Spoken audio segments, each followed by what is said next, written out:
Dahil wala nang masyadong order sa Spark ngayon, naisip ko na maglinis na ng kitchen. At dahil nga marapit na rin ang Christmas, gusto kong gumawa ng center table na decoration. So kanina dumaan tayo sa Dollar General at ito yung mga nakuha ko. Lahat ng ito. Pero itong table at saka itong artificial leaves, nabili ko to kanina sa Walmart. Last month, ito yung ginamit ko sa center table. Sabi ko, magagamit ko yung pinaka-base nito. So eto na lang din yung gagamitin ko kaysa bumili pa ako ng bago.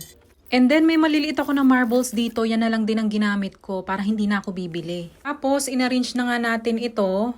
So yung paglalagay natin, kailangan medyo ibebend natin ng konti para magmukhang realistic yung pinakadahon niya. Kasi kapag tuwid na tuwid, hindi rin naman maganda tingnan. And then, syempre, lalagyan na rin natin ng kaunting palamuti. Pero alam mo, kapag katapos ng Christmas, pwede nyo rin naman tanggalin yung mga palamuti para green pa rin naman siya. So, pwede pa rin siyang magamit all year round. At eto nga, tapos na tayo sa ating base. First time ko nga palang gumawa ng center table na ganito na pang Christmas. Madali lang naman din gumawa ng ganito, so pagsasama-samahin lang natin siya. Nga pala kanina, naghahanap ako ng red na cup pero wala akong nakita. So, eto na lang yung kinuha ko tapos nilagyan ko lang siya ng candy sa loob ng cup. O, ayan na.